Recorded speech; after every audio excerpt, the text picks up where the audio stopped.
हे अति प्यारे परिवार, फरिश्त हमारे साथ हो, प्रिय अति माता पिताओं, प्रिय अति प्यारे भाइयों बहनों, अति बुजुर्ग माता पिताओं, अति बच्चों व अति युवाओं, मैं लीली पीयूष मड़की हूँ।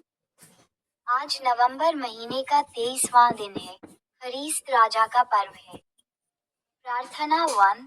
हे फरिश्त राजा, शासन कर, हे सर्वशक्तिमान यीशु फरिश्त, आज हम तेरे सिंहासन के सामने खड़े हैं, तुझे हमारे राजा, उद्धारकर्ता और चरवाहे के रूप में स्वीकार करते हुए।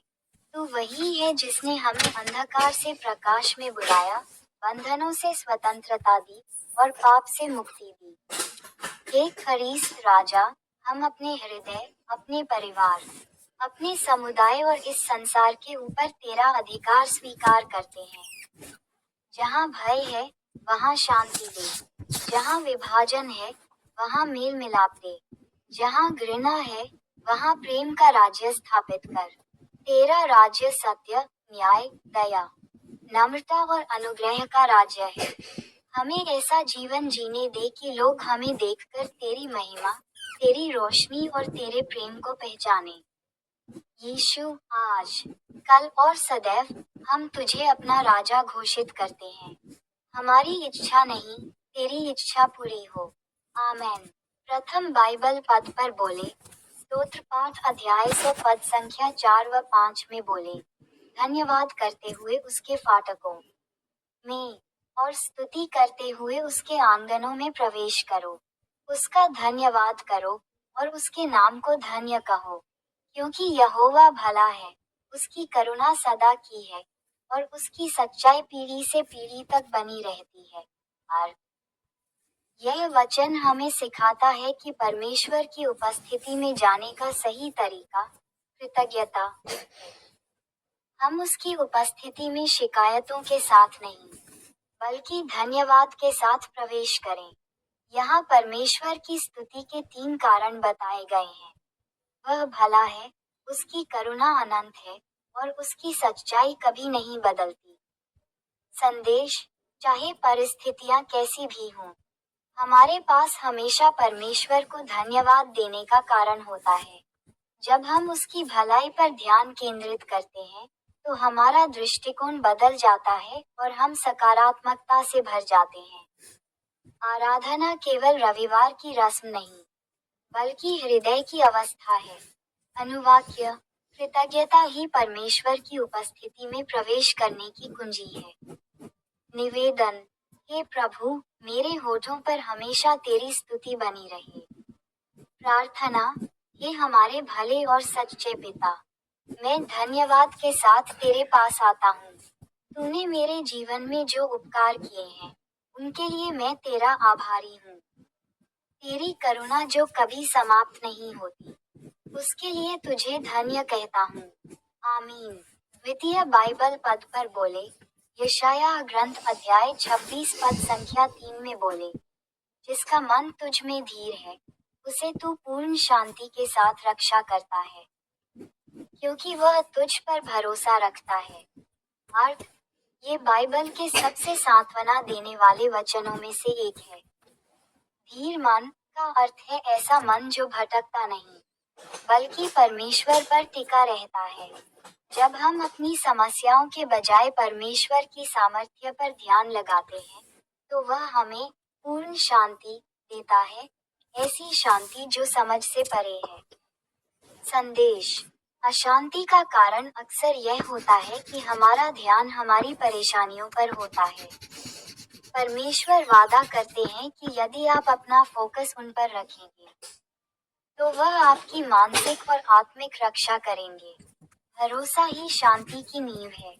अनुवाक्य, जहाँ परमेश्वर पर भरोसा है, वहाँ भय के लिए कोई स्थान नहीं। निवेदन, हे प्रभु, मेरे विचलित मन को स्थिर कर और मुझे अपनी शांति से भर दे।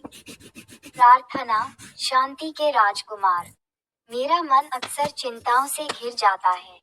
आज मैं जानबूझकर अपना ध्यान अपनी समस्याओं से हटाकर तुझ पर लगाता हूँ। मुझे अपनी वह शांति प्रदान कर जो दुनिया नहीं दे सकती। आमीन। तृतीय बाइबल पद पर बोले।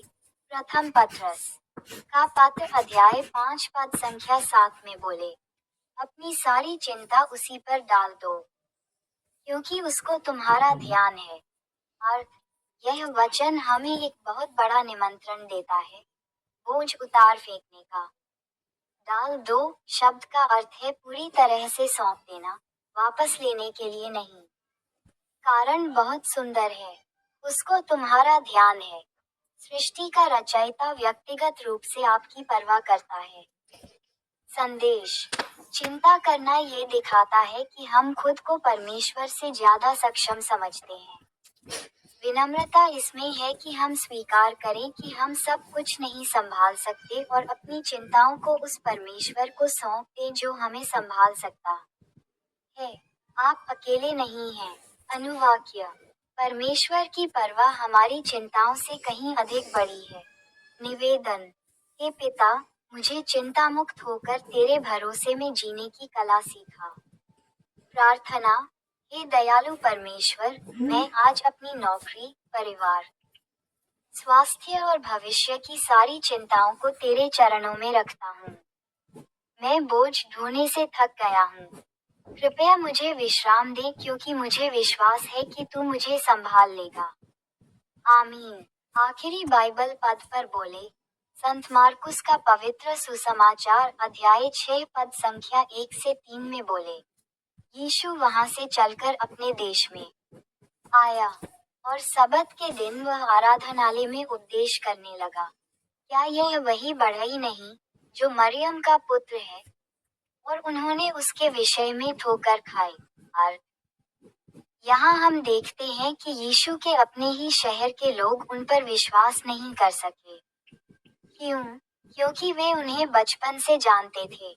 उन्होंने यीशु के ईश्वरीय ज्ञान और सामर्थ्य को देखने के बजाय केवल बढ़ई और मरियम के पुत्र को देखा। उनकी परिचितता उनके अविश्वास का कारण बन गई। संदेश, कभी कभी हम परमेश्वर के कार्य को इसलिए नहीं देख पाते क्योंकि हम चीजों को अपनी मानवीय समझ और पूर्वाग्रहों से देखते हैं। अविश्वास परमेश्वर के चमत्कारों को रोक सकता है। हमें सावधान रहना चाहिए कि हम यीशु को साधारण न समझें, बल्कि उन्हें प्रभु के रूप में स्वीकार करें। अनुवाक्य, विश्वास वहाँ काम करता है जहाँ पूर्वाग्रह समाप्त होते हैं। निवेदन, हे प्रभु, मेरी आत्मिक आंखों को खोल ताकि मैं तुझे पहचान सकूं। प्रार्थना, हे प्रभु, मुझे क्षमा कर यदि मैंने तुझे या तेरे दास दासियों को तुच्छ जाना है। मेरे अविश्वास को दूर कर। मुझे ऐसी दृष्टि दे कि मैं साधारण चीजों में भी तेरी महिमा और सामर्थ्य को देख सकूं। आमीन। क्या आप चाहते हैं कि मैं इन वचनों के आधार पर रविवार की आराधना के लिए एक छोटा धर्मविधि या भजन सूची तैयार करूं? आइए प्रार्थना करें। हे माता मरियम, हे संत पिता लियो 14वें, हे महाधर्माध्यक्ष विंसेंट आइंड, आज नवंबर है। यह वर्ष 2025 का 11वां महीना है। प्रार्थना 2, हे ब्रह्मांड के राजा, हमारे जीवन पर शासन कर। हे प्रभु यीशु ख्रीस्त, ब्रह्मांड के राजा, हम तुझे प्रणाम करते हैं और तेरी उपस्थिति को स्वीकार करते हैं। तू वही है जिसने संसार को प्रेम से बनाया, उद्धार के लिए अपना जीवन दिया और पुनरुत्थान में मृत्यु पर विजय पाई। तेरे नाम में सामर्थ्य है, तेरी आवाज में अधिकार है और तेरे प्रेम में अनंत दया है। आज इस पवित्र पर्व पर हम अपने पापों, अपनी योजनाओं और अपने भविष्य को तेरे चरणों में समर्पित करते हैं। हमारे हृदय का शासन संभाल, हमारी वाणी को पवित्र कर, हमारे विचारों को नया कर और हमारे कदमों को तेरी राह पर स्थापित कर। हे ख्रीस्त राजा, तेरा राज्य हमारे घरों में, हमारे बच्चों में, हमारे राष्ट्र में और पूरी सृष्टि में स्थापित हो। हमें याद रहे कि तू राजा है, न केवल रविवार को, न केवल पर्व के दिन, परंतु हर श्वास में, हर क्षण में, हर निर्णय में। तू राजा है, अब और सदैव, स्वर्ग और पृथ्वी पर। आमेन।